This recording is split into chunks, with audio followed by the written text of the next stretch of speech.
Good afternoon. Convening the Committee on Public Safety. Today is Monday, 26, 2:00 p.m. Are we okay? Yep, we're good. All right. Little technical difficulties there. 2:00 p.m. We are here in conference room 325 on the very first day of conference. So I really want to send my thanks and appreciation to all of the individuals who have prepared for this informational briefing before this Public Safety Committee. Conference is of course a crazy time, but this is also an important matter that has really rocked our communities over the last month or so. So the purpose of this informational briefing is to receive an overview and update from state agencies, and thank you to the City and County of Honolulu for showing up regarding the response to the recent Kona low events, as well as to learn the steps these agencies are planning to take to prepare for and mitigate the impacts of future extreme weather systems. Unfortunately, we are seeing more and more of these, and we are not even yet in hurricane season.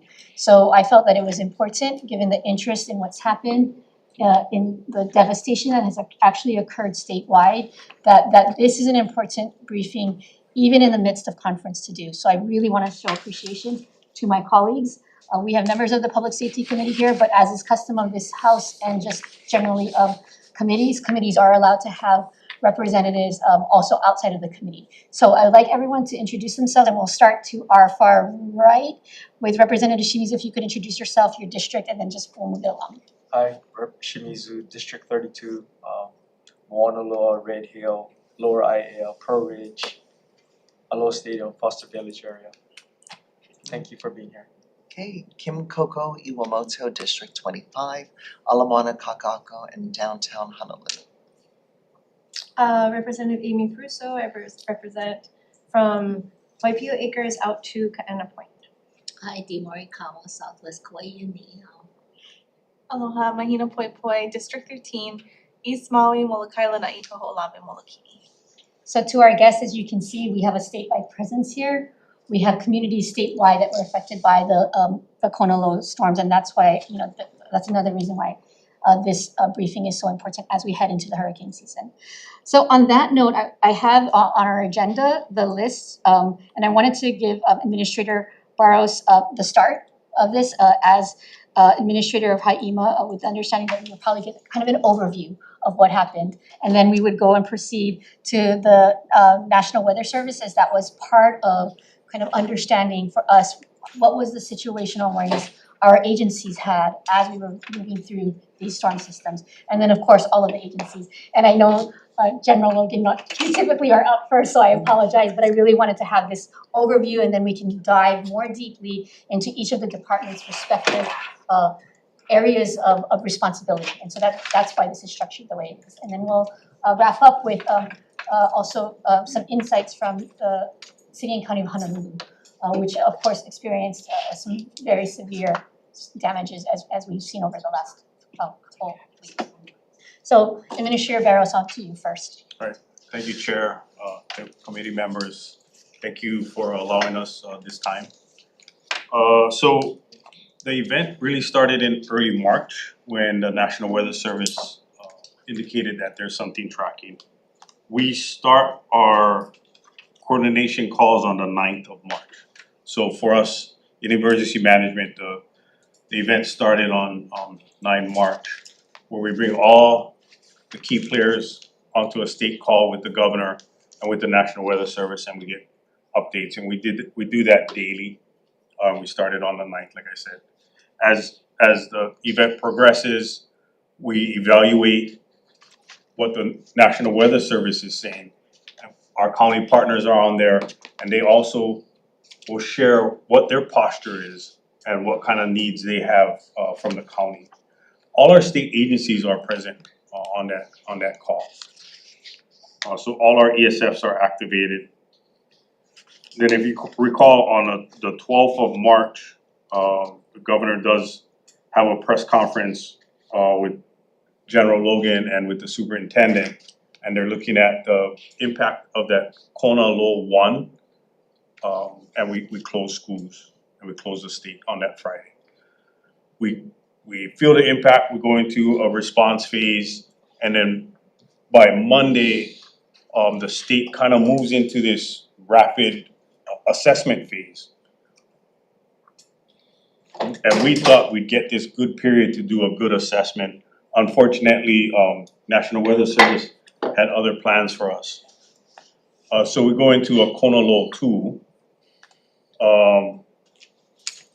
And I think with both Kona Lows, we anticipated some impacts and some major impacts, but the timing was a little off for us and our understanding on where it was gonna impact and the timing of it.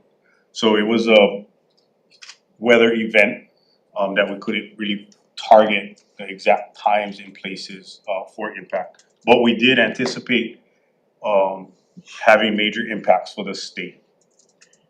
We are, for the most part, in a flash flood warning or watch. We go into a watch for the entire state, and then at particular times we go into a warning.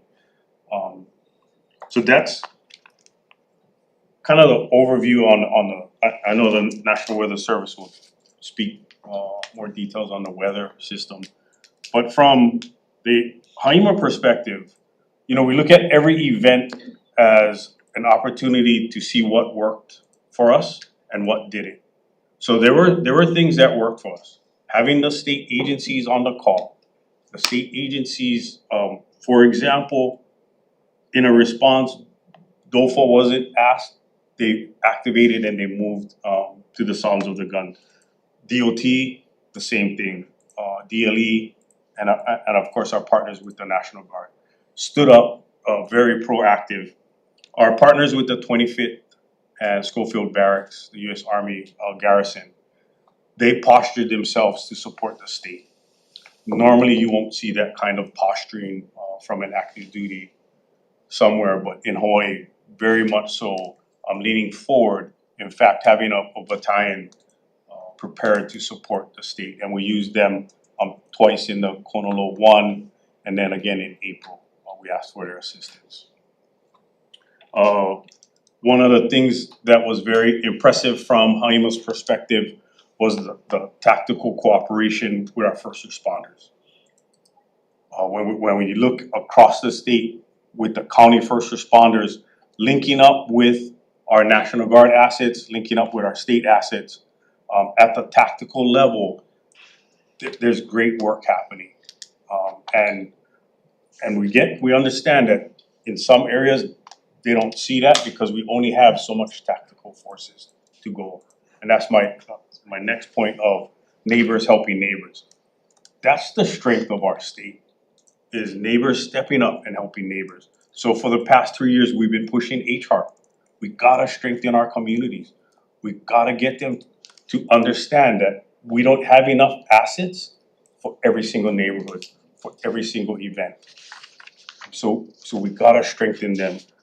Some of the things that we'd like to improve, one, our notification system. We do have iPods, right, the FEMA iPods, so we get the alerts wireless and we can put it on TV and radio.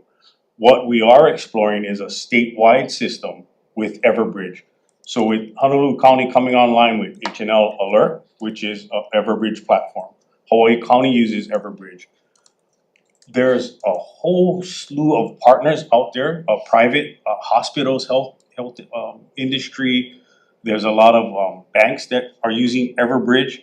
So we're trying to collect that and have a bigger state umbrella so that our notification can reach more people and it can be geo-fenced a little bit better, and we can, from the state to the county to private partners, our messaging during emergencies.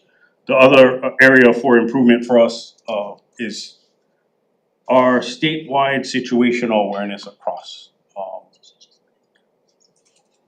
Instead of looking at 3 different sites to find out what the level of waters are in this stream and at this reservoir and what's happening with National Weather Service, instead of having 6 screens, we're looking at how do we combine it so that we're looking at one snapshot that gives the decision makers that situational awareness. So we're still working on finding that technology for the state. one of the lessons learned too as we watch Guam and CNMI is the FEMA lifelines. The tree that will come up at the very top for HiEMA will be power, communication, and water. Those three, and we see that kind of impact in Saipan, where they lose water, their comms went down, and their power went down. In fact, Hawaii sent 2 representatives, and they're in Saipan now. And the very first mission they had was to bring back up their emergency comms. So they checked that block. They're slowly bringing power back on, mostly generators, and they're still working the water issue. Those 3 will be the priority for HiEMA with the lifelines. I think the other one for us is pre-positioning critical state assets across, not just Oahu-centric, but across our states. We were talking with the National Guard on what can we put on Kauai pre-hurricane season. So those kind of conversations. The last thing for us from HiEMA is the sheltering mission. For 3 years we've been talking about shelters and lack of hurricane shelters. So what does that mean for the state? In one of the committees, they asked, and I said, we don't have enough money to build enough shelters. There is no way we could. But we can do hunker down spaces. We can find safe spaces that we can hunker down, ride that hurricane out, and then come back out and then talk about a shelter. So it's that concerns me, and that's one of the things that keeps me up at night is a sheltering so that we have our citizens are safe and they're alive after that hurricane passes. Because when you look at the impacts as we watch CMNI, as we watch just Wailoa, that was just water. The hurricane will be that much more water, in fact, plus storm surge, plus the winds. So it would be 100 times more devastating. So where do we put our citizens? And that's one of the challenges that as a community we have to answer that before hurricane season. And then we did get the presidential deck, so it's a disaster 4909. The FEMA team is on ground. In fact, we have the deputy from Region 9. She's with us. She came in today. So she's sitting at HiEMA. The team is doing individual assistance brief with the counties so that programs are open, and we're working with our partners for our public assistance, and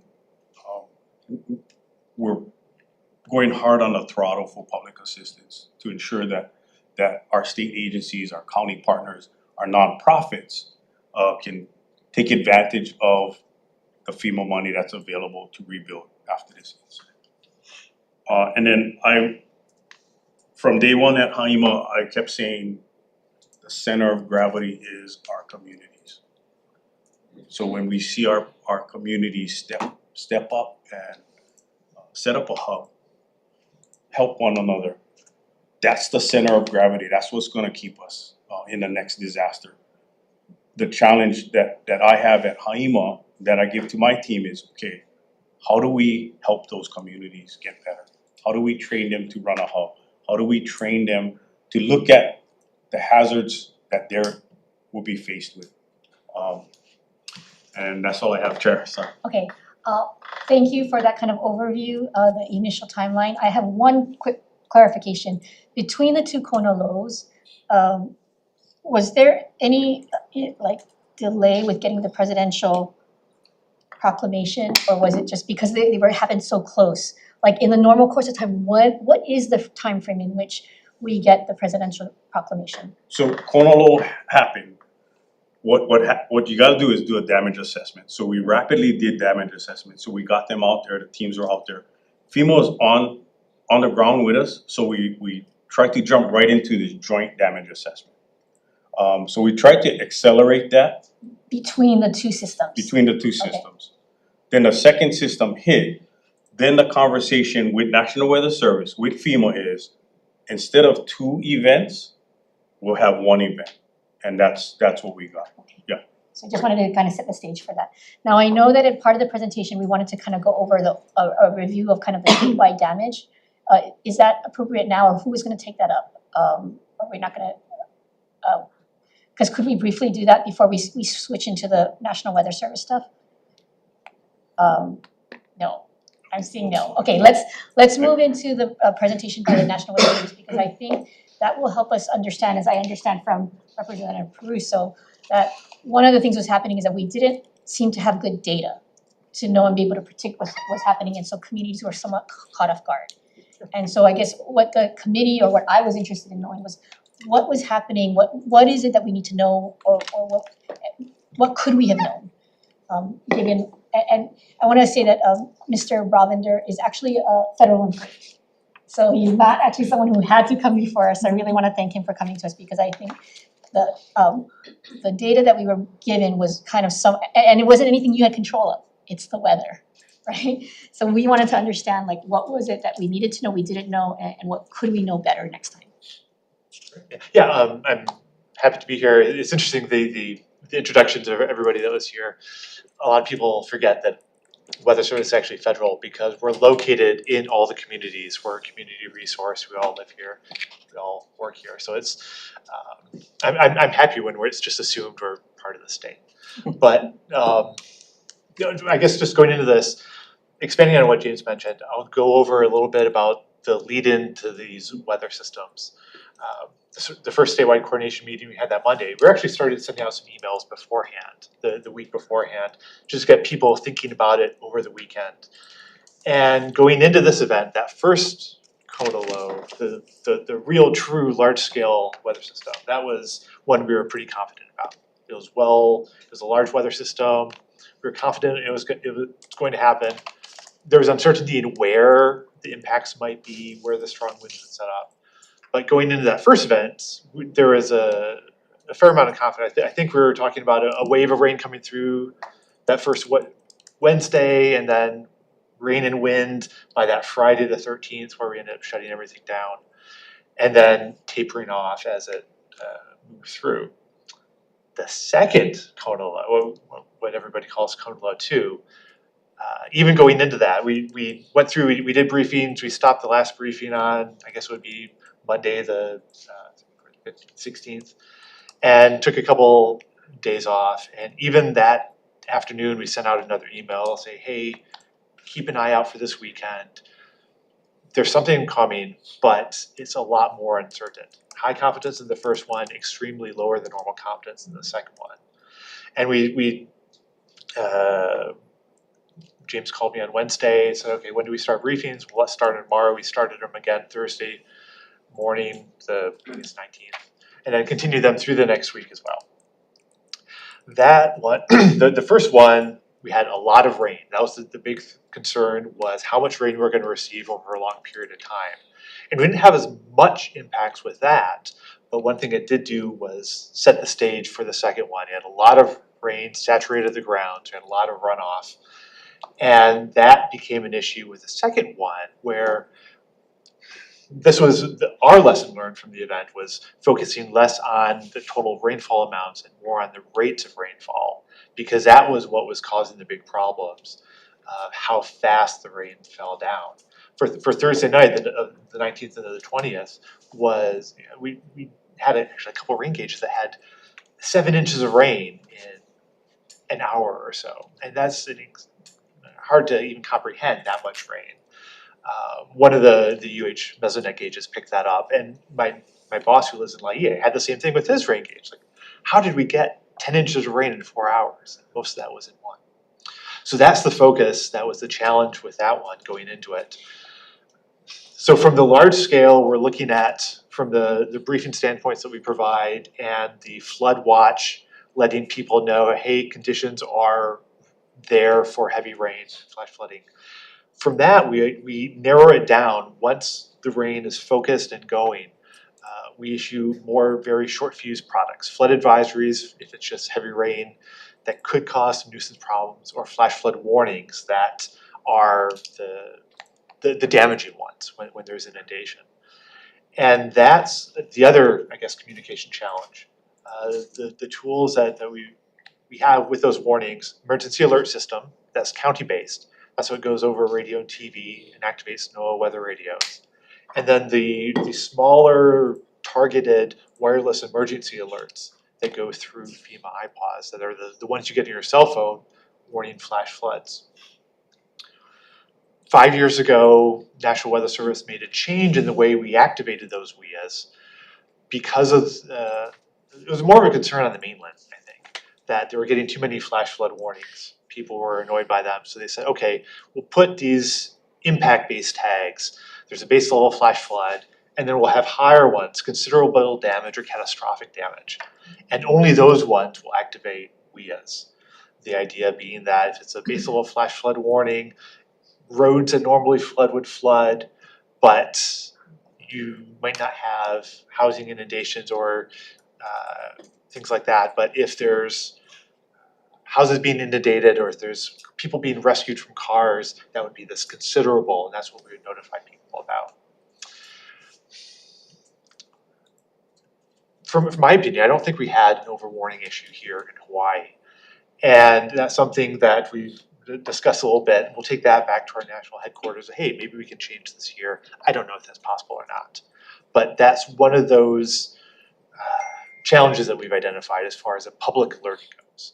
Because we have a lot of communication from us to elected officials, to decision makers, to emergency managers, notifying with push notifications when we put out products. But we don't have a service like that to the general public. And that's where like the gap is. People that go to sleep, we might put out a flash flood warning, but unless you have a NOAA weather radio that'll turn on and wake you up, you might not hear that until there's already impacts when you get that wireless emergency alert on your phone. So that was one of the big takeaways from our agency from that standpoint. I'm sorry, I've kind of drifted all over the board. Was that enough of an overview for the? Yes. I have one clarification before we start turning to the others, and I don't want to lose this. So the notifications, the short fuse products notifications for flash floods, that's issued by you and it goes and travels through the HiEMA and then through the counties, or does it go through you to the counties? It goes from us to everybody. And then they deploy it as they see fit. Yeah, it goes out to the public, it goes out to any decision makers. I think Everbridge gets a direct feed from us and can push that out to their internal notification systems. So whoever signs up for that can get that.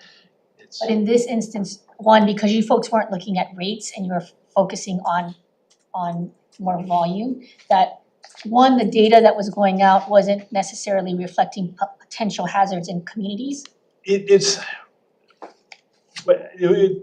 Sorry, I'm trying to think of how to rephrase that. That was the message from the briefings that we were giving. So when we were looking at preparing for this event, we're talking with people the day before, we're talking these broad numbers.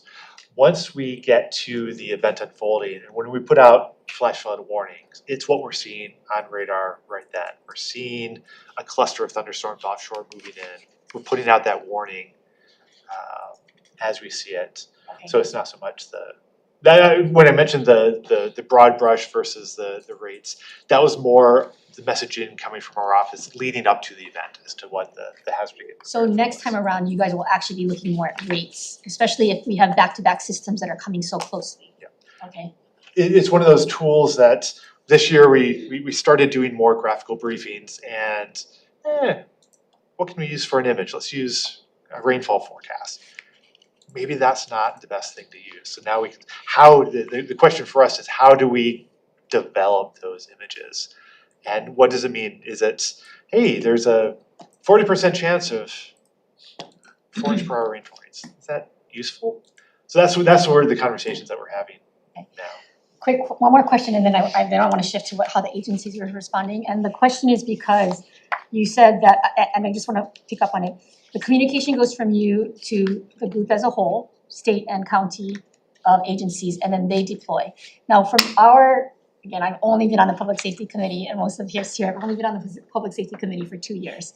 The WIA system is actually the intersection between government and also public broadcasting, is that correct?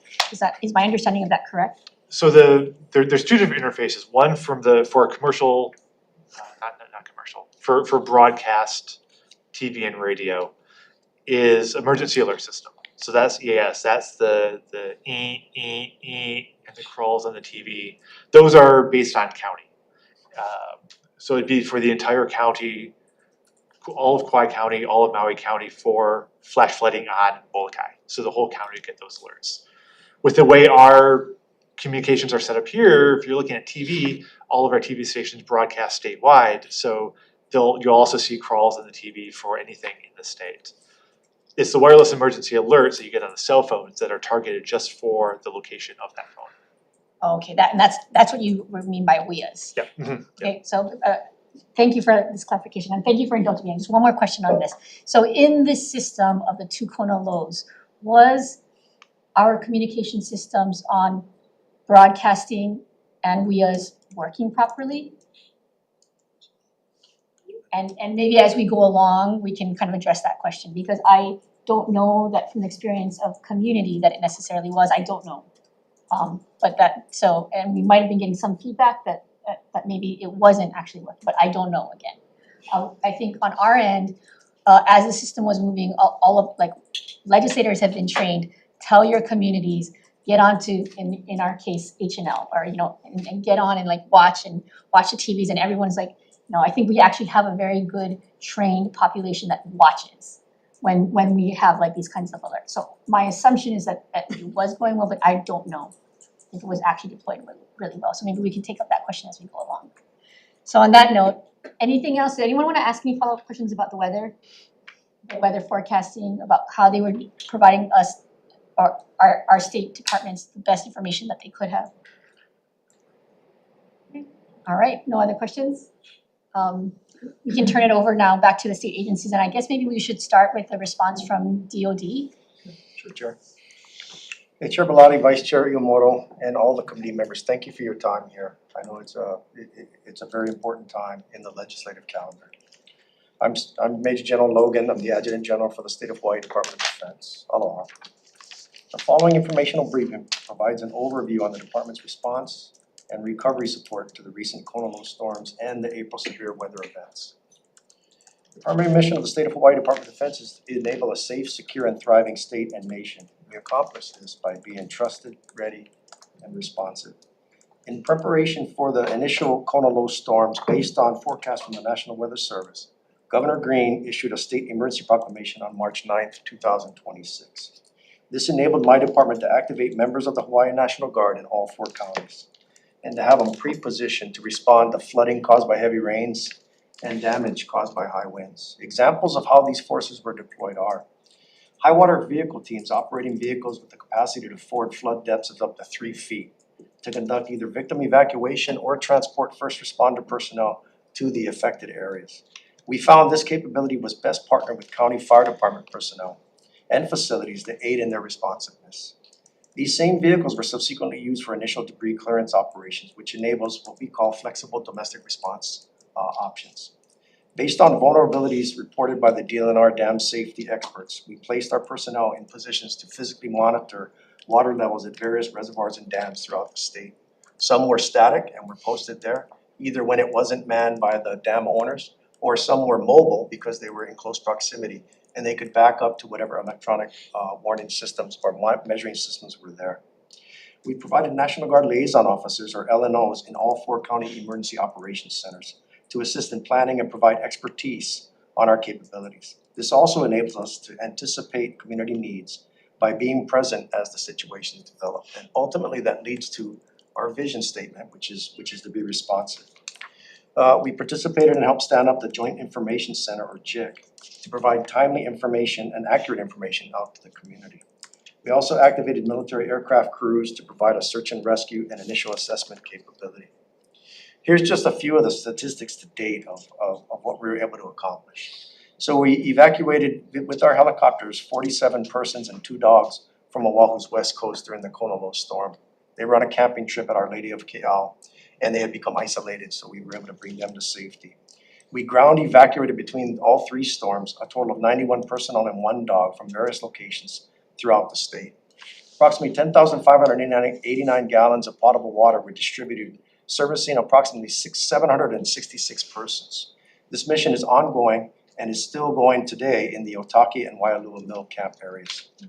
We completed debris clearance operations from 164 homes, resulting in the removal of approximately 3,332 cubic yards of mud and debris. And we filled and distributed approximately 4,420 sandbags. It is unknown how much further damage this prevented during this month's severe weather events, but they were distributed. I currently have personnel activated to assist in water distribution and recovery operations into June if necessary, and can approach the governor to see if he can extend the emergency proclamation for a more extended period. Overall, I'm extremely proud of the dedicated soldiers and airmen of the Hawaii National Guard who volunteered to support the state and their communities in time of need.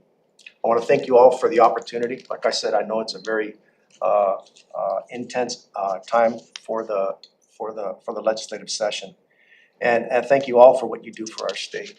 I would say that one of the more positive things that occurred is I got to see firsthand the collaboration and cooperation between the state, the governor, myself, the administrator, all of the 4 counties to include the city and county of Honolulu and other state departments in order to aid in decision making like closure of schools or state offices so we could get consensus amongst the other mayors and stuff. And also to create what we would call a unity of effort throughout the community. We consider this a whole of government approach. Administrator Barros did mention the cooperation with the active Army forces that are up at Schofield Barracks. Major General Jay Bartholomew is the division commander, and he calls me a lot during these events to see how he can posture. And they had that battalion that was ready as a quick reaction force to be able to deploy if necessary. What I would also want to close out with is we do have some tools that people can use if they are looking for help. Our ready.hawaii.gov website links to recovery resources, Department of Health information on post-flood health concerns, and also brown water advisories. There's a telephone number 211, or you can visit www.auw211.org for resources like housing, food, clothing, supplies, transportation, power charging, and more. This service is provided by the Aloha United Way to connect people with over 4,000 local resources. And the 211 helpline is available statewide, so it's not just on this island alone. So again, thank you for your time, and we're all here available for any questions that you might have. I think we can proceed more quickly and I won't interrupt with any questions. So I believe Director Sniffen, you're up next from the DOT perspective. Sounds good. Yeah, I have the presentation. Sure. Is the presentation ready? Thank you so much. Hello, Ed Sniffen with Hawaii DOT. Just to highlight some of the improvements that we've done during the process. Next slide, please. So the first Honolulu, the impacts were severalfold. I mean, we saw flooding throughout in different areas. You'll see different examples in different areas of flooding in particular. On the third to the right, that's the Pali off-ramp from H1. Going up to the windward side. That area flooded because a culvert in that area that collects up 4 different city drains into one location blew. The whole thing blew out. So we had to reconstruct that. We made sure we did it as fast as possible, just in advance of the second Honolulu coming through. Last thing we wanted to do was have to reset this whole area during that time. But you also see on the left side there were small flooding areas, areas of pavement instability that we found that we had to address. And of course, on the far right side, stream in the areas where Otaki Camp, those types of areas that we had the normal flooding that you'd normally see in a large storm event. So we had to address all those pieces prior to the next storm coming through. Next slide, please. On top of that, we had rockfall and slope issues. We saw on the windward side, on the left, you'll see soil slopes like that, where we have weathered rock formations. All of our system, when it was built initially, was in areas of steep slopes with good rock formations. Over the years, since the 60s, we saw a lot of erosion of those slopes and a lot of degradation of those slopes. And we're in areas where we have steep slopes next to most of our roads now. We're making sure that we've addressed all of those during the midterm condition, cleaned up the slopes, put up slope blankets to make sure we can address them. The second slide is Kamehameha Highway going through Kipapa Gulch. We pulled out auto rocks and reset that fencing. On the right side, you see the Swamea, the 9-foot boulder on the right side that we had to reset. Made sure that we protected it. It came down from a cave, so our contractor was very cognizant about not damaging that rock. We took it to the Waimea Preserve to make sure we took care of it. But issues like this that we have to address throughout these pieces. Next slide, please. On top of the rains, whenever we have winds, especially corner winds, coming from a direction where these trees and poles don't normally get impacted, you see a lot more tree falls. And not just during the storm events, but a couple days afterwards. So during the event, you'll see we're closing down roadways or short terms, making sure we yank all these things out, put them on the side. After the event was done, we're chasing areas where we would see trees coming down in different portions, and we tried to cut them prior to them coming down during those time frames. So all of these are normal impacts that we would see in large storm events. And then we had 3, all in succession. So our crews were burning throughout. We made sure that our contractors got involved in addressing these situations. And not just in the short term, not just for the storm itself, but to make sure we put in improvements for the mid and long term. Next slide, please. We saw near coastal erosion as well. So Kalaniano Ole Highway on the left side took out a portion of the roadway over there. We had to reconstruct that and armor it with carbon boulder fill, something that minimizes reflection into the water. On the right side, that's Franklin Highway near Kiao Beach. That portion of the roadway just got taken out. When we see the way water up above was directed into the area, I'm not going to reconstruct that portion. If I reconstruct it, it's going to get eaten up again. So we'll leave that portion out. We've cleared it to make sure it's a 1-lane road through that area, and we set up yield signs on both sides just to make sure that everybody understands how to use it from now on. Next slide, please.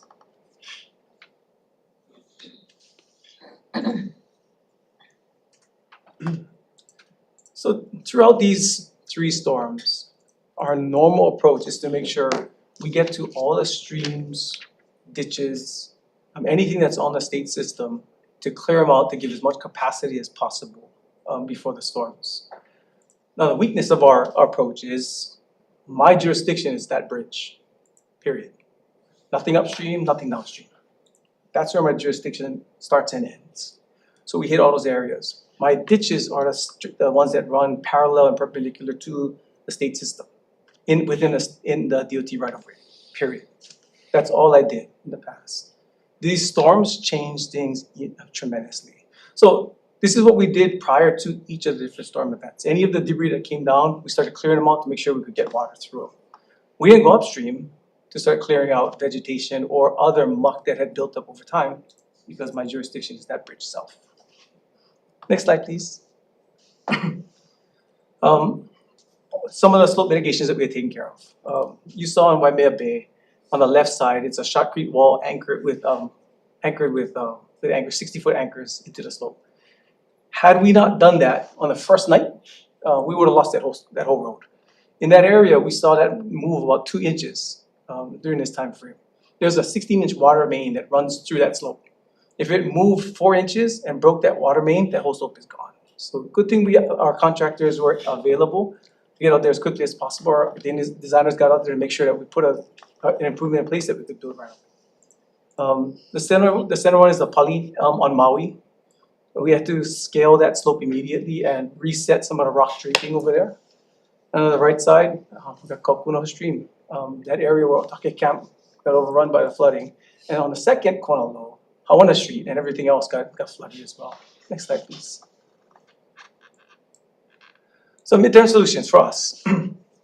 We, the state and counties, gotta be more active in making sure all of our streams are maintained.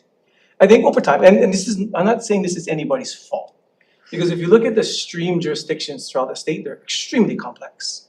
Some of them are owned by the city, some of them are owned by the state, some are co-owned by private ownership. So very difficult sometimes for state agencies to say, I'm gonna put money into this because they might be helping a private interest. Based on what we saw, these are the streams that we're prioritizing right now to just clear the whole thing, from the source down to the outlet. Making sure that these are no longer gonna be issues into the future. It's gonna be money though. I mean, there's gonna have to be a bunch of money put into this. The Kokono stream itself, probably 1.5 million that we're gonna put into that to make sure Otaki Camp and anything down below doesn't get flooded anymore. Some of these streams on the North Shore, coming from the wet sides of the mountain, channels a lot of water regularly.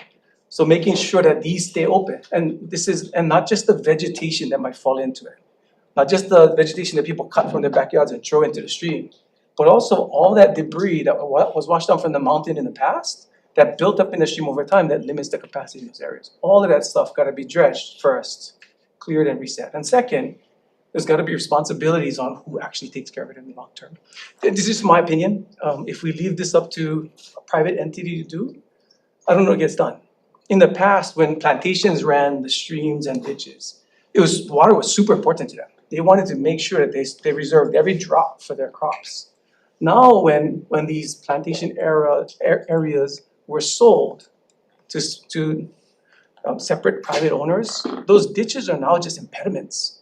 Those are areas where they cannot use that land, so you can see some of them throwing rubbish in those ditches to fill them up so they can use them.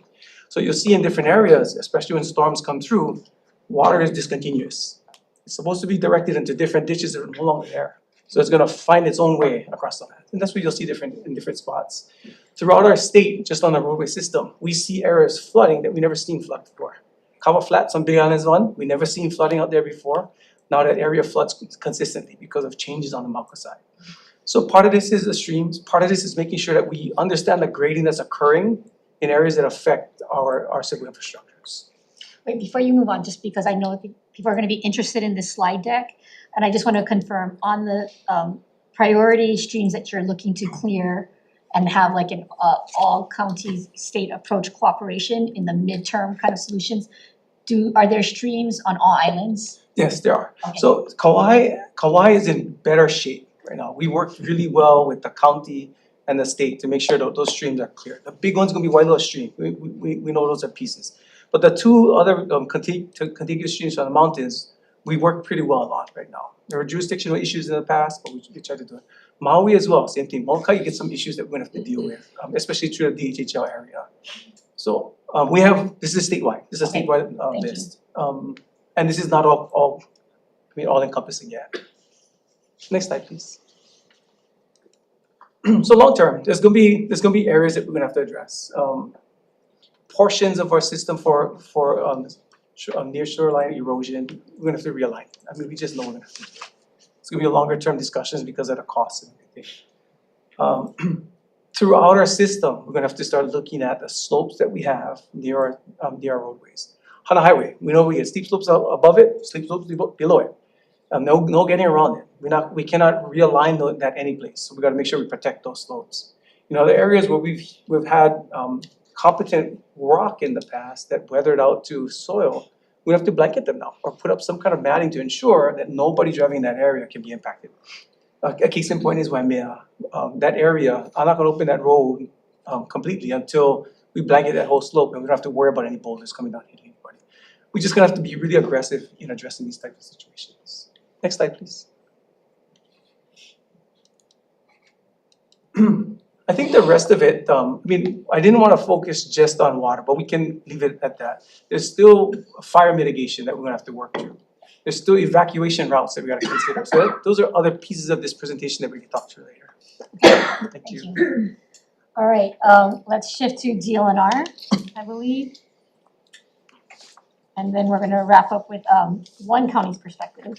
And thank you again, Dr. Collins, for being here to have that perspective. Go ahead, DLNR. Hello, Chair. Hello, committee members. I'm Matsuda with DLNR Engineering Division. Just highlighted a couple of events that came about through this past storm event.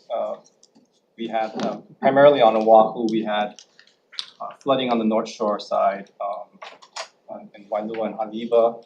We also had a couple of potential dam overtoppings at Wahiawa and Helemano 6 in the central area. And we also had some stream flooding in the Waiʻi area and also in Manoa. So, just to kind of highlight the flooding that we saw in Haleiwa and Wailua,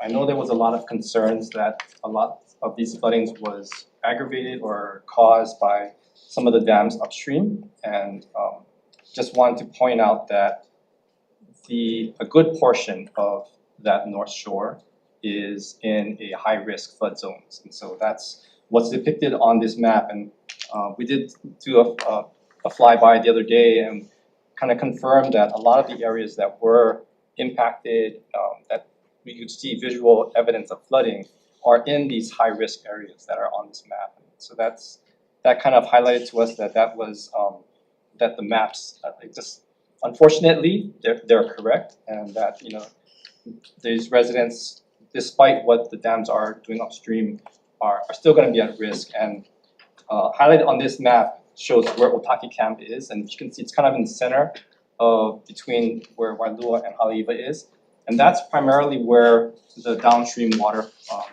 flow comes down from Wahiawa Dam. But there was still extensive flooding on both sides of that.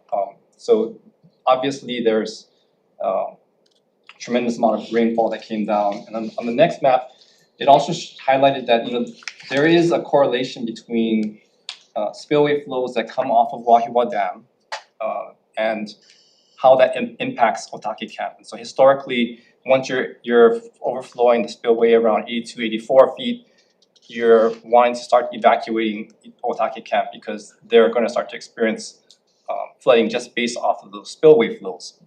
However, during this past event, and Otaki Camp actually started to get a lot of flooding prior to the spillway actually being activated at Wahiawa.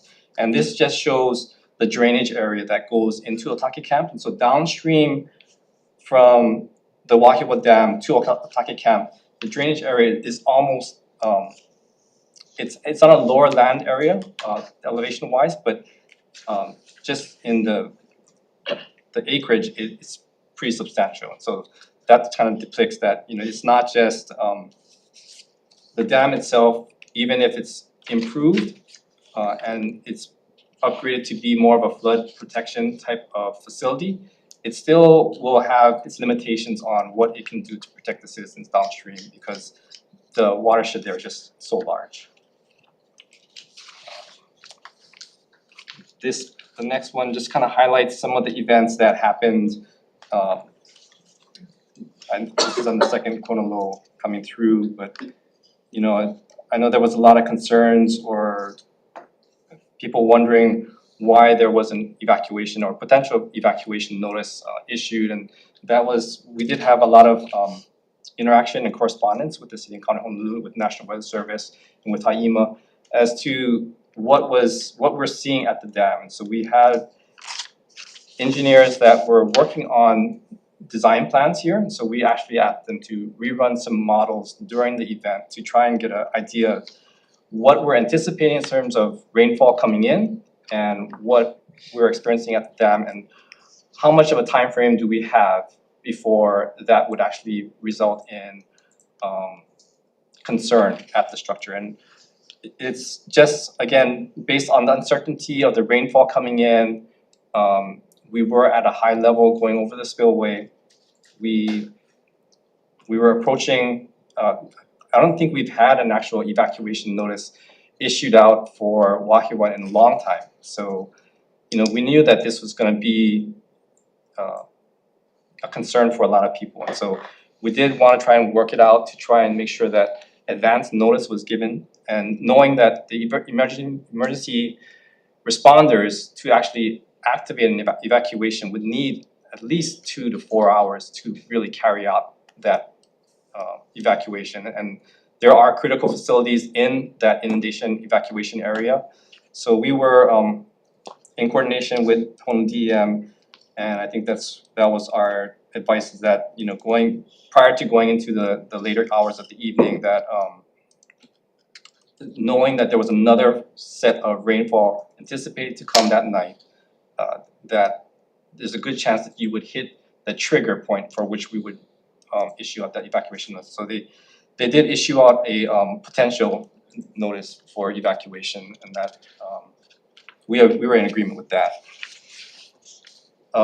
We had another incident around that same time at HiEMA 6. This is a Dole Foods dam that's near Wahiawa, but slightly off to the northeast. And that one, you can see on the graph that the USGS has a gauge there that these systems were very intense, very rapidly coming in, the rainfall, and so the gauge there did spike. This reservoir was on a restriction. It did have some spillway issues, and but it did spike and it came within feet. There was a little bit of discrepancy between what we have on our records and what the owner went out to when they were visually inspecting the dam that night as to how much that is, and so we're gonna try and work on establishing better topography there to make sure that we can understand truly what levels we're at in terms of the gauge in relationship to the top of dam and spillway. But they were able to bring that water level down, and the rain did kind of recede pretty quickly, so we were fortunate on that. An evacuation was issued for this facility downstream. And then switching to the Manoa stream flood that happened, that was a little bit unexpected. According to National Weather Service, that was about a 3 to 4 inch rainfall event, which is not, I mean, it's a lot of rain, but it's not a tremendous amount of rain that, considering the amount of flooding that happened there. It was very intense. I think that they peaked out at 1 inch in 15 minutes of rainfall. The Woodlawn Bridge did overtop by the floodwaters. On this map, this again is showing FEMA's 100-year flood risk maps. And on the model that FEMA provides there, you can see that the channel itself is not capable of containing the 100-year event. And so the debris that came down and got lodged in at Woodlawn just aggravated the situation there. I'm not quite sure how much debris was in the bridge. When we were there was still a lot of water flowing over it, so it's kind of unclear to see how much debris was in there, but I think there was some debris that was there, and there were larger branches and stumps that got washed up on a home just upstream. Our department does maintain a section of this stream between Manoa Road and Woodlawn. Everything that's in a darker blue on this map does identify the areas that we maintain as far as DLNR. The bridges themselves are county owned, and I think this kind of goes off to what Director Sniffen was saying about, you know, there are jurisdictional hurdles that we have to work through, and we're working, we have good relationships with the county crews out there. It's just there are these choke points that come through, and there was a lot of debris that came down. Not so much in this one. I think in the storm that was the 2004, 2008 storm event in Manoa, that one had a tremendous amount of cut branches and things that just got washed down and overwhelmed this. But similarly, this was another concern. We're working with this. Our crews that go out and inspect and maintain this structure, this facility stretch, they do this quarterly, and they also inspect the stream prior to every storm event. So if we have a warning issued or alert issued by the National Weather Service the week before, the day before, our crews are out there inspecting these streams, making sure that there's no large debris that was disposed of there, and they would clear it out. So it was clear prior to this event. It's just was just a large event that came through very intense. And the last one was for Waiawa Stream. This one is something that we're working through with our land division, and we have a representative here from our land division as well, if there's more detailed questions. But this is not one that we had on our list to clear up. We do inspect it periodically, and they've had a contractor clear it previously. During this event between the first kona low and the second kona low, they did retain a contractor to clear this out. Unfortunately, the contractor did not show up. So that ran into an issue where we had the second event coming in, and we did have a lot of debris. Luckily, they were able to find a second contractor to come in, clear up the debris there. But again, this, in the background on this slide, it does show the 100-year event, and that whole area is impacted by the 100-year event stream flows. The stream kind of meanders a weird S-turn there, but that whole area is prone to flooding. It's a high-risk area. And it's also on the next slide, you can see that just upstream from that, there's just a lot of vegetation, and it's not a very developed area, and so that's what just gets washed down during these high flow events. You just get a lot of trees, a lot of debris, and that's unfortunately that's our we only maintain the ditch, I mean the bridge right there, and so it's very difficult when you just get impacted with a large amount of debris, and I'm kinda glad to see that this one was on that slide that Dr. Sniffen had up on the screen. So hopefully that will help us out. But if there's any other questions, takeaways, I think our team from the dam safety side, we know that we wanna work better with establishing topographies on the dam, so we're gonna be looking to update that because we have about 30 gauges on these dams out there now, a little over 30. And we're hoping to get up to like 90% of the 122 dams that we do regulate. So we're working on seeing how much our funding will go to expand our gauge network, work on setting these gauges to the proper elevations as to the spillway, top of the dam, and we are working with, we have a couple of grants that we're trying to issue out that the ledge did provide for us, and so we're gonna be hopefully issuing out the first 2 this year and working to issue out some more to help these owners to remediate some of these structures. Thank you. We're gonna shift now to one county's experience, but I want to maybe, Is that a quick question? yes, if there's a quick question, because Are we you covered a lot. also responsible for bioswales and basins or no? Okay. So is there a separate part of DLNR that works with those kinds of structures? Basins, Basins. like So detention basins? detention basins. Yeah, those are smaller structures, and I Right. know that came through as a bill in previous legislative sessions. We only regulate structures that are larger than 50 acre-feet and 25 feet in height. And the smaller ones probably fall more under the county DPP. DPP. Yeah. Perfect, thank you.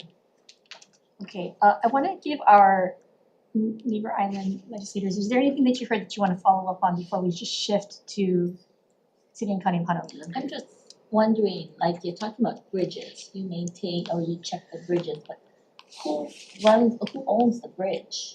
You guys, or is it the county, or is it the state? It depends on the stream. Most of the bridges are county owned, or if they're like a state highway, then it would fall under DOT Right. primarily. We do have a bunch of smaller, like this one in Waiava is actually a footbridge. Yeah, the Waiava one is part of the Pearl Harbor bike path, kind of unofficially. okay. So that's why we have it up to that bridge. But normally, yes, it would be either DOT or the county that has the jurisdiction either right under the bridge or right usually on the Makai side. Okay, so as long as we know that different ownerships, but you guys need to work together to make sure that these areas are clear, not just DLNR, but it has to be the county, it has to be state. Cause I know there was a bridge that had some construction structures that blocked it in Laie. And so the waters could not go out and they went in, the community went in and removed it so that the water could So that flow. was silk fences. All that stuff that you see up, the fencing with all that black Yeah, felt on it, those are silk fences, wasn't blocking anything, the stream overran the road. yeah, yeah. So it wasn't that those were in the stream itself. But I just heard they went in and they removed some stuff and they're thinking, am I gonna get criminally charged for doing that? I'm like, So if they were gonna, I would have charged them already. But no action are taken. I mean, during those emergency events, everybody's trying to protect their life and property. We're cool with that. And just one more quick question, because you talked about sandbags. We have legislation about using sand Right, from whatever, I don't know what you guys used for those bags, So- but were they sandbags? When so HiEMA and had put out sandbags to different communities to make Yeah. sure that nobody went to the beaches and started digging holes.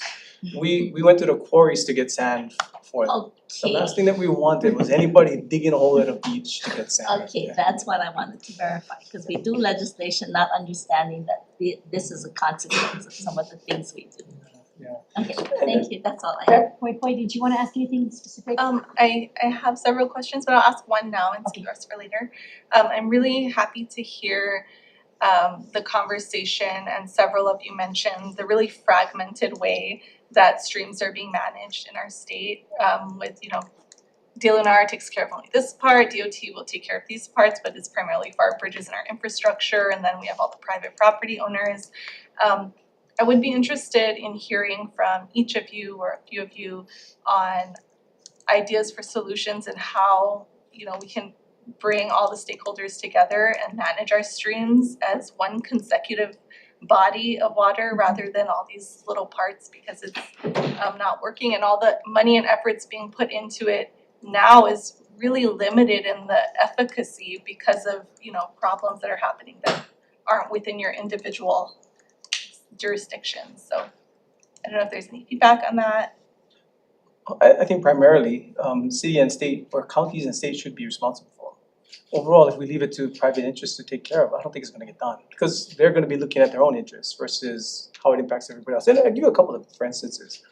After the second Kona low in the Wailua Haliwa area, we had people building up berms along the highway so that nothing would go on their property, guaranteeing that the highway would flood by 6 feet if everything continued that way. So, and I don't blame them, that's what their concern is, they're protecting their own properties without considering the impacts to everybody else. So just to me, I don't know that we can ever count on private interests taking care of the streams themselves. I think it has to come to the city and the state. That being said, when it comes to the city and the state, having a concerted effort to ensure that it's maintained long term is easy enough in just setting a plan and a budget for that funding. We're gonna make it easy for everybody. We'll reset everything for the stream. So we're not gonna ask somebody to spend $1.5 million, $2 million to clear it, or the time it takes to clear it. We'll clear it for it. It should be pretty simple for the different jurisdictions to set that plan together to say this is how we'll maintain it long term. And this is not, I should say, this is not just city and state, this is also military. So Waialawa Stream, when it flooded over, there's 3 bridges. There's a footbridge that DLNR has, the state highway, the bridge there, and there's a military bridge above it. So the military one is one that flooded as well. So those different jurisdictions, I think it should be pretty simple for all of us to come up with a plan to make sure we keep the maintenance of those streams in proper order. Can I follow up? So I appreciate, Director, you saying this. Have there been conversations between the county mayors and the governor to move in this direction? And is it formalizing? Will we see a MOU, or what is gonna be, I think, the follow-up that we can look to? Again, we appreciate you, you are so proactive, Director, but what's happened at the level above you at this point? Yeah, and I think General Logan can speak to that a little bit better on the conversations being had between the mayor and governor. The mayors and governor have been talking about this issue. They wanna make sure it gets addressed. I don't think it got to a point where there's an MOU that's being set right now. I think at this time, we wanna make sure we clear those streams, we get those done. And make sure we reset everything to ensure that before the next storm season, it's all set. General And we Logan, I can defer, do you continue. wanna add to any of that conversation? I definitely can, Chair. I can't speak for the county mayors, honestly, although I have talked to them a lot throughout this event. And the governor did have a lot of communication between all of us. I believe the governor has set some priorities for the acute phase and a long-term recovery phase for this, and a lot of it was allocated towards the Department of Transportation to accomplish what Director Sniffen just talked about. I will agree with you that I think a long-term approach will be an MOU or an agreement of who is gonna do what at what times. And I also appreciate this committee's understanding that we are on the verge of the 2026 hurricane season. So the more we can do now, the better we can be postured, because if the debris blows right back into the streams or it flows back into the streams, we're gonna have greater impacts than we would normally have with whatever it is, the level of rain or the level of storm surge. So I can't really speak for the mayors, like I said, or the governor, but he is concerned, and he has allocated sufficient or significant resourcing to the Department of Transportation. There's a follow-up, go ahead. Can I just ask that when you're in these conversations that you involve the legislature? Because I think in 1986 we passed Act 121 and our community, most of my community is now aware of that legislation because it does make stream bed management the responsibility of those private property owners, and it has led to so much of this mismanagement or I would say negligence. So I do think we need to look at statute and change statute. So for me, an MOU would be insufficient, and I would hope that we could move from an MOU perhaps to a legislative agenda as well. Noted, and I think this is really important. This is the kind of things that we need to get from these kind of informational briefings because it sets up the work for the interim. And I'm looking to all of my colleagues to be able to do that work for the interim, in addition to looking at our partners across the table. Any more follow-up questions on this immediate point? Because I think we can shift now and we will have more time for questions. We do have this room until 4 o'clock.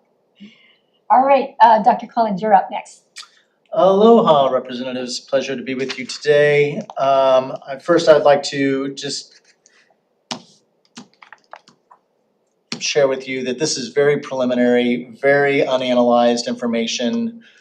Even as I was assembling my thoughts and pulling it together, Honolulu 1, Honolulu 2 runs together. I haven't had a chance to really even debrief with all my other stakeholders and that sort of thing. So, and all those are in process, and we're going to do an after action process and that sort of thing to get us, to allow us a better situation that we understand what has happened and improve from it.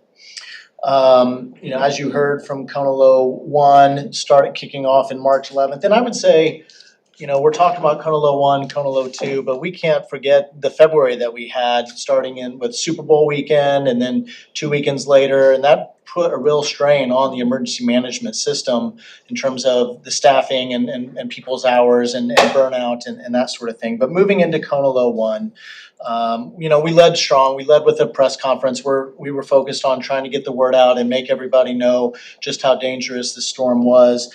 We activated our emergency operations center, and we had what I would consider regular kinds of events with the rainfall that had occurred up into the point of on March 13th at 2:28 is when we evacuated Otaki camp for the first time in the first storm. And in between Otaki camp and we were really monitoring Wahiawa Dam and had many of hours on the phone corresponding with my partners with DLNR Safety, the Dole Food Dam owners, first responders. That's where we got to. I think Edwin was talking about how long it would take for us to conduct an evacuation, and it was like an hour to get the responders in place, 2 hours to conduct an operation, and that sort of thing. So those kinds of discussions started off or were going on the 13th, where to a point where we got to a little nervous, and we issued a prepare to evacuate order, never reaching the evacuation order on the 13th, but that happened at about 6:55 p.m., prepare to evacuate, and then we never really got to that point. And then later in that evening, we got another surprise about Nuanu number 1 owned by BWS. So we started initiating planning for evacuation of that particular area in the overnight hours of the 13th into the 14th, mostly on the 14th, early morning hours of the 14th. It was there, though, that HFD was dispatched to that reservoir and began assisting in pumping out that reservoir, and then we saw a gradual decrease of that reservoir over the next 24 hours. And then on the 15th, we initiated a windshield survey of damages and opened up our self-reporting of damages so that we could get a damage assessment in the hopes of pursuing a presidential declaration after Honolulu 1, not really even focusing at that point on Honolulu 2. That being said, we did see some weather on the horizon. Weather Service did make it known that there were going to be some weather impacts with the Honolulu 2 that was coming up March 19th through the 24th. The forecast, however, for the evening of the 19th, we did not expect to be activated. We did not anticipate a large amount of flooding that evening. But then flash flood warning was issued at about 10:57 p.m. on the 19th, and then that's when we activated our emergency operations center and brought resources in to monitor that weather system. We went through that evening, had good partnerships with the state. They were aware of what we were doing. We put in requests for National Guard high water vehicles. That was early in the evening. When I say early, not long after we activated, 12:37 a.m. We requested those high water vehicles, knowing it takes some time to activate Guard resources and that sort of thing. We got into the night of monitoring where National Weather Service issued their considerable flash flood warning at about 1:53 that morning. We issued our own alert through HNL alert, warning that we were having very significant difficulties in responding to the area due to isolated roads and roads that were overflowing with water and so forth. And then at 3:42 a.m. we issued a catastrophic flooding alert through HNL alert, also triggering a wireless emergency alert system and the EAS system, just trying to warn everyone that what we were hearing was very significant flooding in the particular area. We sounded the sirens after that, 4:23 a.m., and then at 4:53 a.m., National Weather Service came out with a catastrophic flash flood warning that also triggered the wireless emergency alert, EAS, and HNL alert. So that really started getting us into the situation that was unfolding. We were really concerned about a heavy search and rescue mission that needed to happen. Of course, responders do what they can in the middle of the night, but their situational awareness is significantly decreased because you can't see in the pitch black, you can't see the roads, flashlights only help so much, and that sort of thing. First light came, we had a very large search and rescue plan that unfolded that included all of our emergency responders, including our Ocean Safety Division, which is not a way that we've ever used them before. But we also had involved in the mix the National Guard, of course, and then the Coast Guard. And so conducted search and rescue activities throughout that morning, but also still evaluating rivers and dams and so forth. Initiated another evacuation at 8:34 in the morning for that area, and then sent out several updates throughout the day at 9 a.m. and then 1:03 p.m. We activated the Honolulu Incident Management Team, who then was able to set up first in Mililani, and then eventually moved to Wahiawa District Park a couple days later. But that incident management team begins a great partnership with the National Guard, as the general was indicating, and to my knowledge, this is the first time we've ever activated SURF P here in Hawaii for a search and rescue mission. And so the National Guard was used to help support search and rescue. We asked for them on the 20th, and they came back or came on the 21st with the SURF P organization and conducted search and rescue operations. We also obviously had ongoing shelters that were activated at the beginning of this incident. And that was on the 21st that the SURF P conducted their search and rescue operations. On the 22nd, we began to really start transition from response to short-term recovery and focused a lot on debris management as well. And so really spent the day getting DFM, ENB involved and initiating the debris management contract, that standby debris management contract that City and County of Honolulu has had. It's the first time that contract has ever been activated as well. And then also worked very closely with DOT on all those efforts in terms of debris and so forth. Debris operation, I mean, we did some minimal debris operations on the 22nd, but the heavy burden really began on the 23rd of March, and then at the same time began our damage assessment for the second Kona low. The 23rd, of course, was the day of the Manoa flash flood incident. Wasn't really predicted, and it caught us a little bit by surprise on that one. Thankfully, there wasn't a need for that large search and rescue kind of mission or anything like that, but did cause a lot of damage in its wake. On the 24th is when the Honolulu Incident Management Team reestablished an incident command post at Wahiawa District Park, and then they were tasked with overseeing debris and National Guard missions in that particular area, rendering aid to those that were trying to recover from the devastating destruction that they experienced. We were able to initiate EMAC requests through HiEMA. We requested the Fire Department of New York, or the New York City Fire Department's incident management team, to come out on the 25th, and on the 26th on the 28th, we also asked for another incident management team from South Carolina, the Palmetto Incident Management Team, to come through EMAC as well. I would tell you that our interactions with EMAC and HiEMA were amazing. I've not seen EMAC work that well, that quickly, ever. And to really be able to put those requests in with the time difference also, and get answers back all within about 2 days on each request was amazing, and a credit to the system.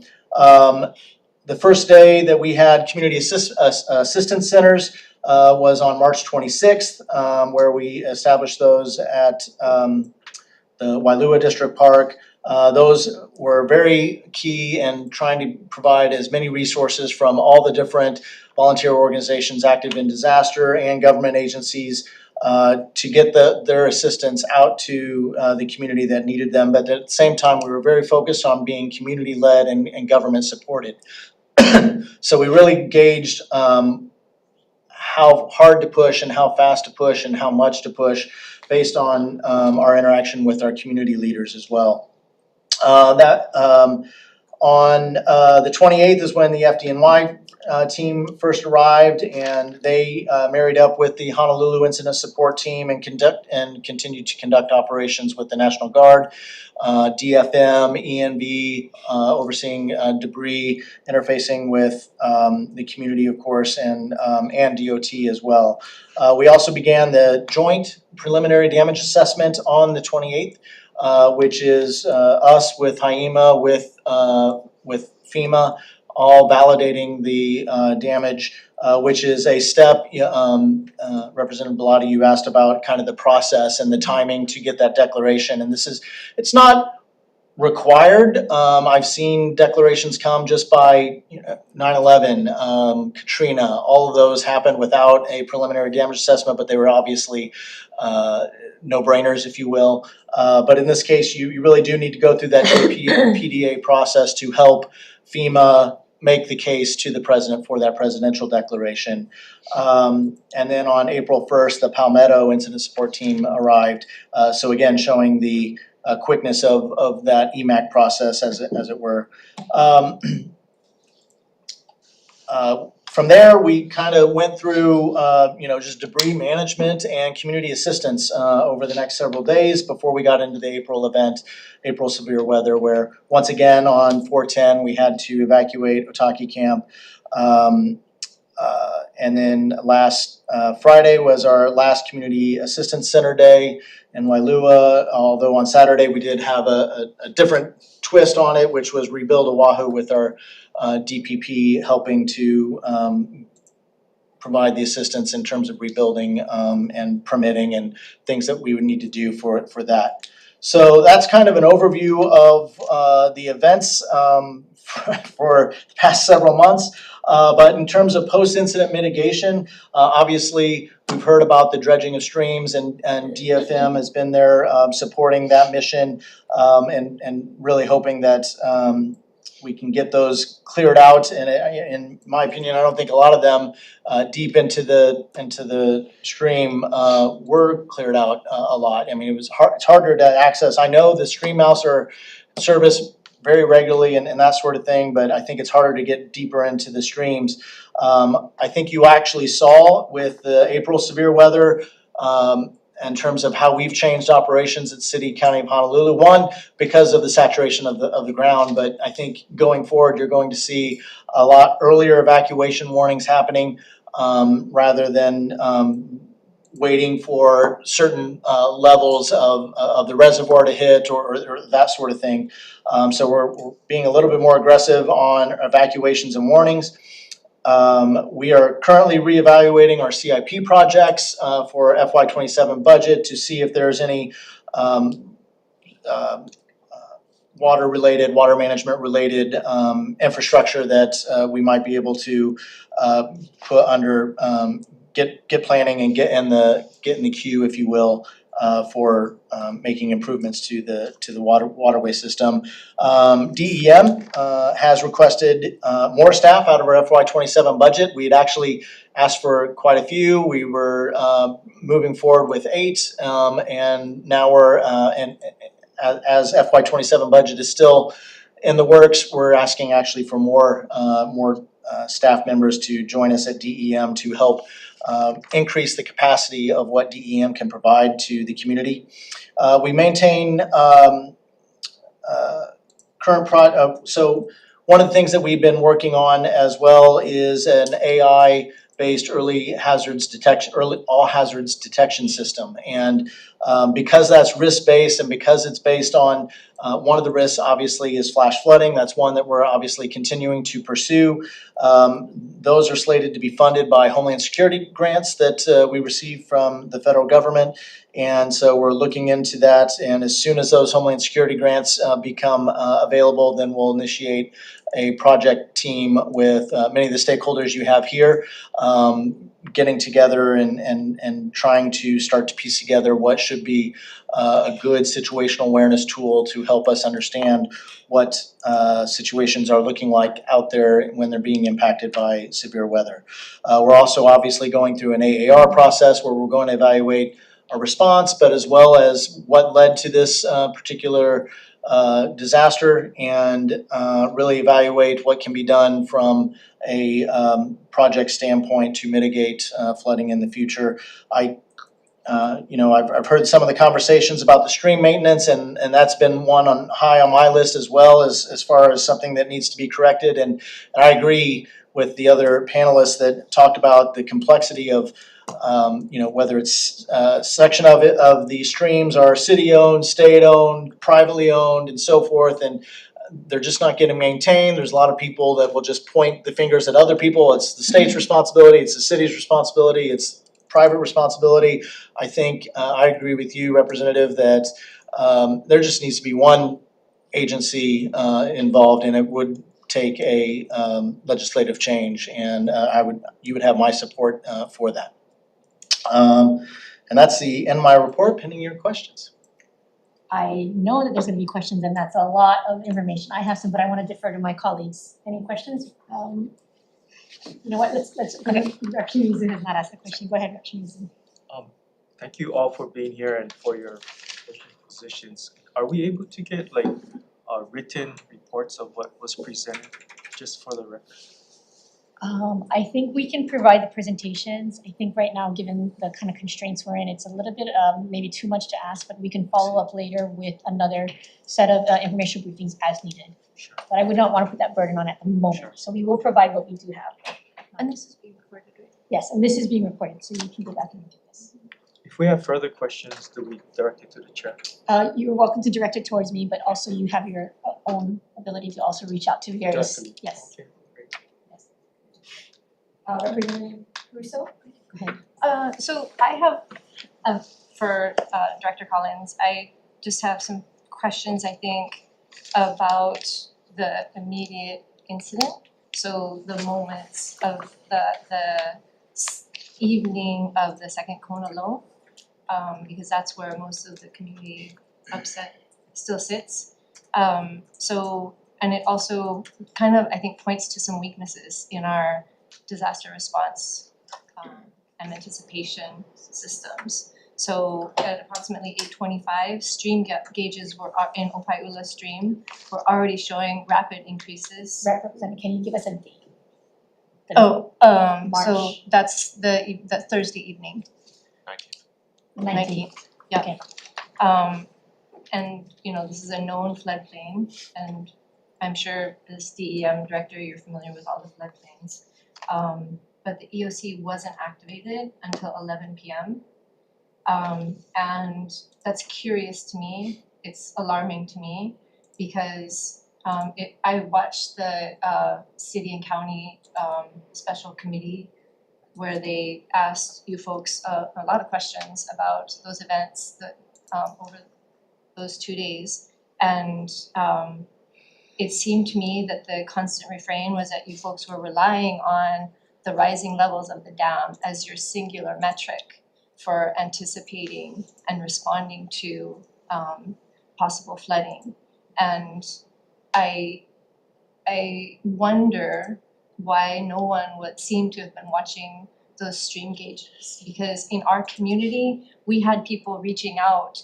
There's a system, I think Viase or something, I'm not sure how to pronounce it, but it's a system that city employees use when they want to log information in. We had people reaching out using that system, providing notification that stream levels were rising rapidly, and yet the 3 people who were supposed to be managing and watching, and it turns out in this hearing also that they can get a call, but they don't have to respond to a call. So we actually don't know who's watching, even though on paper we have a 24-hour system.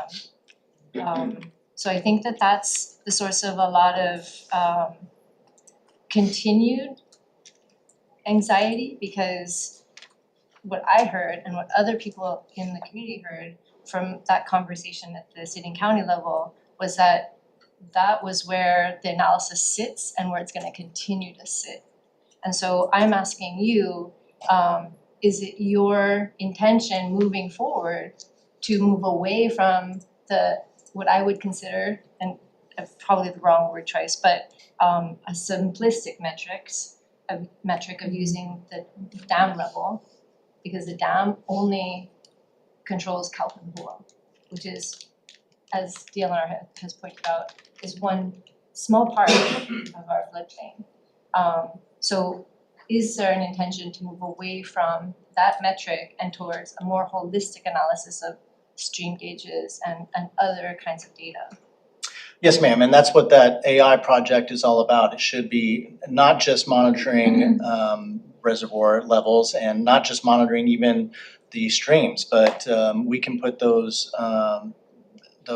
monitors in many different places. So Yeah. when things that are getting flooded that shouldn't be getting flooded start telling us a story, that's something that we don't have right now. We don't have flood gauges over just a regular roadway.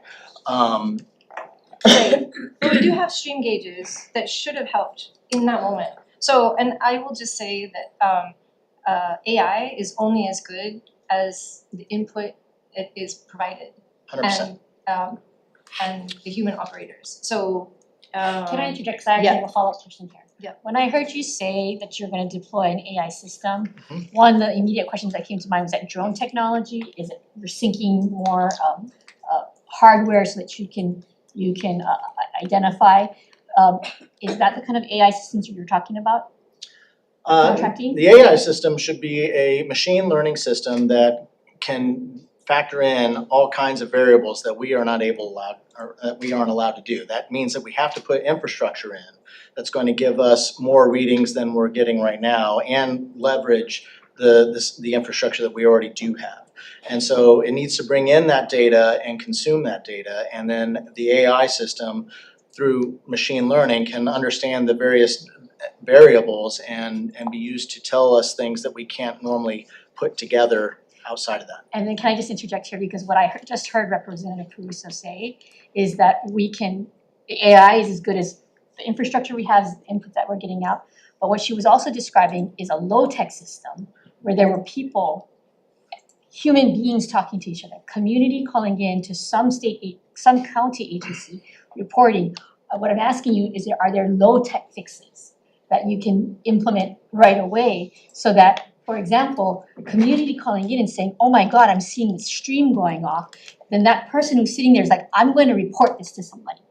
Can you start to do that kind of low-tech, person-to-person implementation now so that in October when we have something coming, we're gonna get a commitment that the city and county people are gonna respond in a way that's useful? That's certainly something that we can look into, but that is not anything that we have on the radar screen right now. And I think that's really important because there's low-tech things that can be done, human-to-human things that can be done, but also, and I really appreciate it, I mean, at the beginning of session, I was talking to folks about AI and use of drones and all of this to better improve our notification system, but we cannot lose sight of the fact that it's actually all of these approaches, low-tech, high-tech, and the high-tech is gonna be more expensive, so if we need immediate things to do now, let's get the immediate things also fixed. And that's just what I want. Thank you, and thank you for letting me say that, but that's where I wanted to intersect because that is, we all have said that, it's the people in Hawaii that make the difference. But when the people in Hawaii are calling government and they hear and they face a roadblock, that is a problem. So, and I know it's hard because everyone, like you said, was burned out. Everyone was tired, we're all tired of these systems coming through. But we have to be better as government, and I know we can be, because I know you guys are all sitting here trying to make it better. Thank you for letting me get on my soapbox. Did you have another question? I do have one more question about communication, but I also wanted to say that I am hoping as we continue to move forward and even with our HARP preparation, what we don't plan for in HARP is the exhaustion and the waves of events. And I think that we got really lucky with Kona 3 that it was minimal. We really got lucky because we were in a really bad position after Kona 2. So I just wanna kind of point that out and hope we can work on that some more. But then also, so around the communication piece, right? If the first broad emergency alert happened at 3:42 in the morning. I don't agree with that. Okay, so that's what, that's kind of, what is your assessment then? My assessment The is that, siren. no, the first broad warning that came across on wireless emergency alert was initiated by the National Weather Service at 1:53 a.m. Okay, I'm saying the siren. Why the delay? It was already starting to flood at 8:52. I don't agree with that one either. That's what it was happening in Waialua. That's what was happening. And by 11 o'clock, we saw people having to be rescued. So, I'm not aware of that either. I think there's been a lot of testimony to that effect. For example, the North Shore Neighborhood Board, if you come out into our community and talk to people, that is what many people will share with you. And it's true, much of the community or some part of the community is in a floodplain, but they were taken by surprise. And I also just think that it's going back to what I said earlier about this disaster exhaustion, and that we were exhausted from Kona 1, and that we let our guards down. And so I'm wondering if you are thinking about that, like in terms of building more resilience into your own responsiveness as an agency. We absolutely. And not beyond staffing, right? Like beyond staffing. Because Okay. it is a mindset, I think, to be planning to be 24/7 for a season. That's a mindset that I feel like part of why things kind of fell apart in Kona 2 was that there wasn't that capacity. There wasn't that resilience. Is there a question or? Yeah, the question is, I are can you respond. planning? Yeah, and my question is, 24/7 to me translates to I need staffing. And you say I can't do Fair, staffing, so fair. I can No, only I'm do not so saying much it's with not 15 staffing. people. No, I'm not saying it's not staffing. Yeah. I'm saying on top of, I'm a huge supporter of additional staff and resources. That's not it. Yeah. I'm saying in terms of training, in terms of the narrative, like what you get the community ready for, and what you get your people ready for. It's, I really like in hurricane season, it's a season, right? And I'm starting to think that climate change, we need to be capable of being resilient through a season of these kinds of events. So that's kind of my question. Are you thinking about in terms of it in those terms or not at all? I think that we think about community education constantly, and it's not in seasons because we have hazards that are seasonless. We have, tsunamis. We have, obviously, we do want to center around when things are going to happen, so to prepare for hurricanes before hurricane season, of course. And then we have our, wildland fire season and so forth. But I think community education is a hallmark of what we do, and we try our best to really get information out there and to really encourage all of our community to prepare, to be prepared, to have their plans, to have their stockpiles of resources, of food, water, et cetera. And so we're certainly not going to take our foot off the gas in regards to community education and outreach. And certainly want to push even more training. We've actually allocated a lot of the Homeland Security dollars for expanding community preparedness activities. So that's something that we do want 100% to increase. Thank you. Other questions? And questions for it can be for anyone, but Not a bunch, but I think there's a lot to learn from Kauai. Even though we were hit hard, we're a small island, so we were able to figure things out quicker. But you say that power, communication, water is very important. Yes, very important.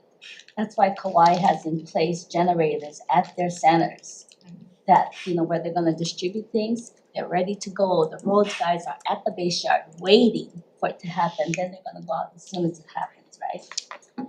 What really surprised me in this incident was when I heard one of my relatives say, I cannot use my toilet, I can't use my water because the sewer won't go down. And then I find out, I'm thinking, okay, so the sewer should have a pump, right? Not here on Oahu. Your system is made where each individual house has to have their own electricity to pump that stuff out. So they couldn't go to the toilet, they couldn't wash dishes, they couldn't take a bath. They had to go to some place where they had a big septic system or something. So that's something you guys probably don't know. You don't know how to educate your communities about those things. People need to know we need a generator, right, if our sewage is gonna work. I think flooding is one issue. If you get hit by a hurricane, you all know how devastating it's gonna be for a while. And that's something that we probably need the whole state to come in and share their experiences, so you guys will be able to deal with this when it happens. That's all I wanna say. No question.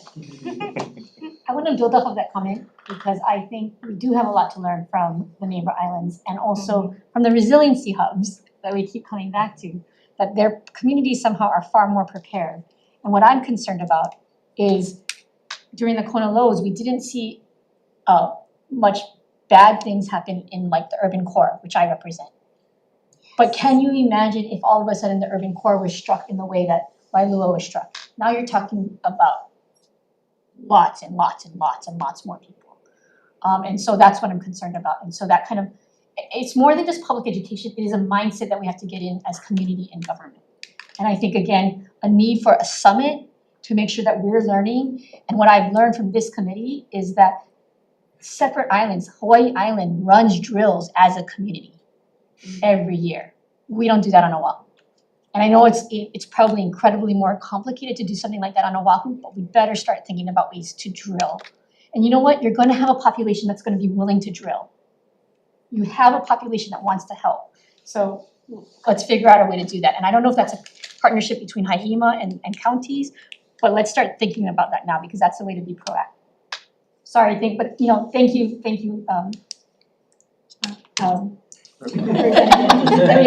Just thank you because we need to learn from the other neighbor islands and it's so important. Real quick, you had your hand up? Yes, so for Mr. Bravender. during the first storm, the Molokai radar was inoperable, but by the second storm, it was corrected and fixed. Is that right? Was it operable for the second storm? No, I don't think so. Oh, it was wasn't not. fixed until the April. Okay, so it was not operable for either of the storms. That's a really important radar for the whole state. So is it fixed and corrected and stable now into the future, or are there more issues? There are more, actually, it might be down right now. Texas were over in Oh. Molokai working on it Okay, late last week, and they extended it through tomorrow. This event in March, that's not the only time. We had a really long outage back in December into January as well. So they're not, I don't think they're all tied together, different parts of it break, but it has been problematic over time. And it's the combination of having techs on Oahu needing to fly over to troubleshoot and then go back and fix, and then the fact of shipping parts. That's been the issue. Yes, we rely on that as the best coverage over Oahu. We do have three other radars across the island. We have 4 total with some overlap. So during the event, we still had coverage here on Oahu. Molokai, can't really see on the edge of Kauai, edge of North Kohala. Maui Island, some coverage, just not where it was blocked by Haleakala. So there's gaps when one goes down.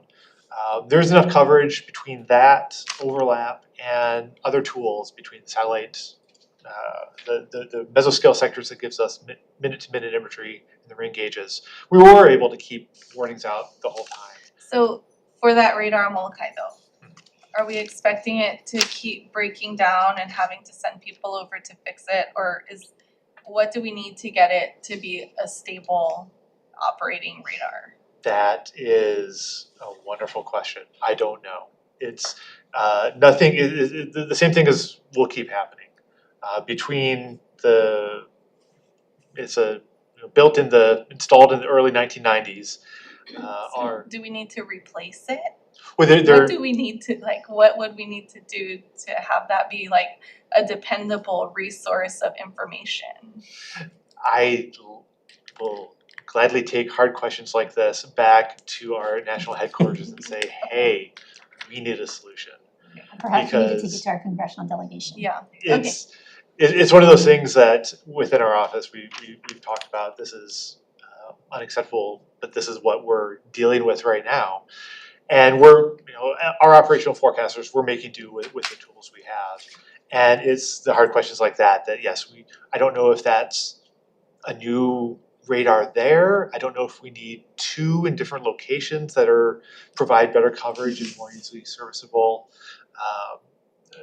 15 years ago, we had a technician based on Molokai who was able to at least troubleshoot and still needed to order parts, but that was the problem that we ran into between the Kona 1 and Kona 2 events, was that we couldn't even get a technician to travel over there. And okay, yes. well, thank you. I even appreciate that response because it helps us figure out how we can help moving forward too. Even if it's not, I have a curious question. You said it's 1990s technology. Is there better technology since then that's been developed? So it's actually the radar is called the WSR 88D. So Weather Surveillance Radar 1988 Doppler is the What we're operating on? and they were installed in the early to mid 90s. Right now we have new technology that they're looking at deploying for the next generation. It's a fancier phased array, gives better coverage, but it's a matter of getting it operationalized and deployed, and I don't know what the timescale is for that. Follow-up question? Not a follow-up question for that. Well, actually, I do have a follow-up question, which is more to do with weather patterns and these extreme weather events. And I wonder if, I'm wondering if the unpredictability of the event, shouldn't that make us more alarmed? Like, shouldn't we be more on edge? Because what I heard you saying is that we couldn't predict it, we didn't know exactly when it was gonna hit or where it was gonna hit, so, you know, and for me, that's, the uncertainty means that we should be activating more response around more areas and for a wider period of time. I apologize, I don't wanna cause any unnecessary anxiety. We live in a state of anxiety, this is what's happening, what do you think we live in? So. When we're looking at preparing for events, especially days out, like whether it's a hurricane or event like this, when you talk about pre-positioning supplies or pre-positioning high water vehicles, I can't confidently tell you the day before this island is gonna get impacted and that island won't. We saw that with Sinlaka. Is it heading towards Guam? Is it heading towards Tinian or Saipan? Like, who's gonna get impacted? And there's uncertainty from that early planning standpoint. Once we get into the event, like you're talking about the Thursday night flooding, I wasn't sure if I should have chimed in. What you're talking about, low tech solutions. I want to walk out of this talk with Randy about how we can get more information discussion faster, because that Thursday night, before we put that flash flood warning out at 10:57 or whatever it was, we had a flood advisory out from 6 o'clock earlier that evening. So we were seeing rain. We didn't think it was that heavy, but if there's community reports, if things like that are happening, and we know that we can upgrade earlier, we can be more help get that message out, to be that mouthpiece to alert more people. And that's something that we can do with I guess better coordination. So that's, you know, coming together like these are what we learned during an after action report or after action review that we just haven't had a chance to do because we keep having more events. So this drives it home. So this, you know, thank you for that. I have one more question. Go ahead, and then I actually have a follow-up on this kind of like how do we use dynamic data coming in, but go with your question. Okay, well, it might build into, yes. So it has to do with the language of the communication. So our community is not used to getting an alert that says catastrophic imminent failure of the dam. And for many folks who have watched like blockbuster movies, that means like the dam splitting open and all that, you know, it's really frightening. So, and I've been asking people, and I watched that, as I said, that committee meeting with the city, and I still don't have a good sense of where that language came from. I am hoping that we can move, it came from you. Yeah. And we've talked about this. This was one of the first things we addressed. I'm sorry, are you? So my question is like, can we move away from that language and still convey a sense of urgency? Because I feel like that does not doesn't trigger the right response in the community. I agree. And then so before the April event, I sat down with Randy and Jennifer at DEM and said, hey, what can we do differently? When we went into this event, we had a trigger set up with the first responder evacuation estimates, 2 to 4 hours. Okay, you need to get people out this time, even though the dam 88 or 90 feet, depending on the dam top. Okay, we'll set it at 85 feet as that trigger point. And that was set as a flash flood warning for a dam break, which is the options are imminent or occurring. And that's an inappropriate product. That is essentially, by definition, a flash flood watch for potential dam failure. And that's what, had this happened in April, we wouldn't have done a flash flood warning for dam break. It would have been that special flash flood warning, still for the small area, but with a wording of potential failure, and we'll have that tied with their evacuation orders. And I think what you have seen is the wording that we chose also comes directly from the emergency action plans of the dams. And so those dams use the word imminent and failure. And I think we've realized that's, as you mentioned, the community doesn't understand those words coming out of a plan and why it's worded like that. And that they have visions of Hollywood in their heads and that sort of thing. And so we've already started changing the messaging. Excellent, thank you so much. Yeah, I would just add to that those emergency action plans that we have for the dams, we base that off of a FEMA guidance manuals. I think it's FEMA 64 or something. And that's the exact language that, well, yes. And so we're trying to They're be. giving us money.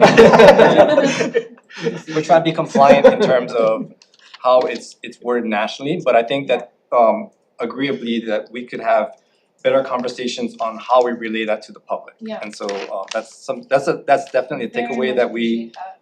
we did learn, but it is in our emergency action plans that if they hit that last level, that it's imminent, and that's what the dam owners are trained to relay over to DEM.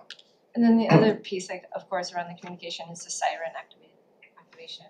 You know, I think that people were waiting for, I had hundreds of conversations with people who said they were waiting for the siren. Okay. So just so to put that on your radar. Well, and to put it on your radar as well, the community education, as you mentioned earlier, we need to get a lot better about what sirens are. Sirens are an outdoor warning system only. And they don't warn you, and they don't, when you hear the sirens, you're not supposed to evacuate. When you hear the sirens, you're supposed to seek more information, turn on the TV, turn on the radio, get your phone. So, and they're not intended to alert anyone indoor. That's where they should get the NOAA weather radio to wake them up when it goes off and that sort of thing. So we've got to improve what sirens mean.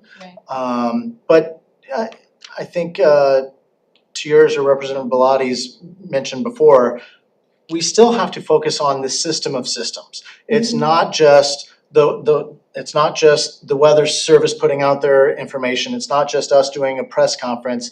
It's not the sirens. It's all of those things put together. It's the stream gauges along with the H&L alerts and the phones and community preparedness all put together. So it's a system of systems that we have to improve. Wait, Iwamoto has one question, and I wanna be cognizant of the time I wanna wrap up like in the next 5 to 10 minutes. Sorry, I was just gonna ask, what is I assume that if there's catastrophic failure of the dam, it's like a cliff. I mean, there's where it's like, yikes, and then, or it was just a spillway. So it was never that the dam wall would just open up. Oh, okay, that's the impression I think was the. And that's what I wanted to clarify. Okay. There are reservoirs and there are dams. So Kaloko was a reservoir that collapsed, right? So are you calling big reservoirs like what we have in Koloa, like a dam? So the dam, by definition, if it's a man-made embankment, then that's the dam, and the water that's held behind that embankment is the reservoir. So we use it almost synonymously because on some of these, the owners name it this certain reservoir, and then on some they call it the dam.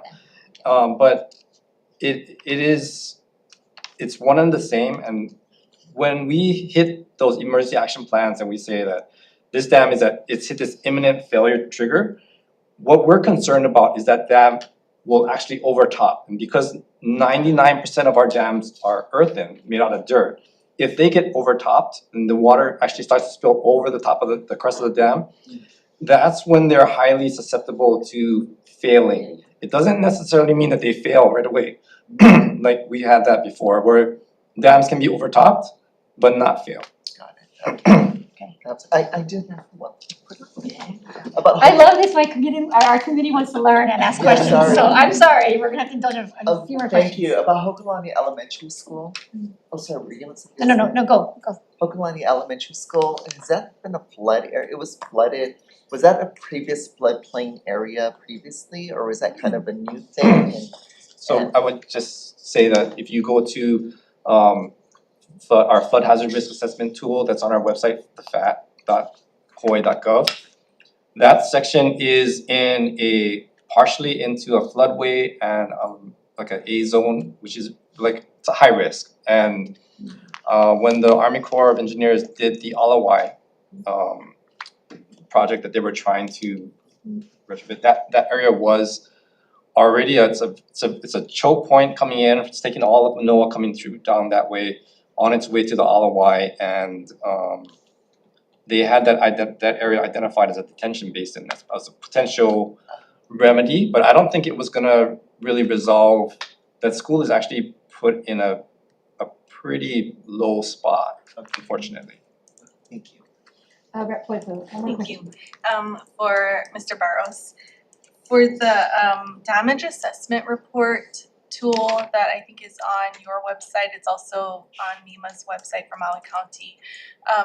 I'm wondering how well utilized that is by like what kind of reporting is seeing coming in, and because in my community there were a lot of QR codes posted around, but I think what was missing was a physical person sitting at a table helping people work through the reporting process. So the numbers keep growing Okay. At the state level from all the counties.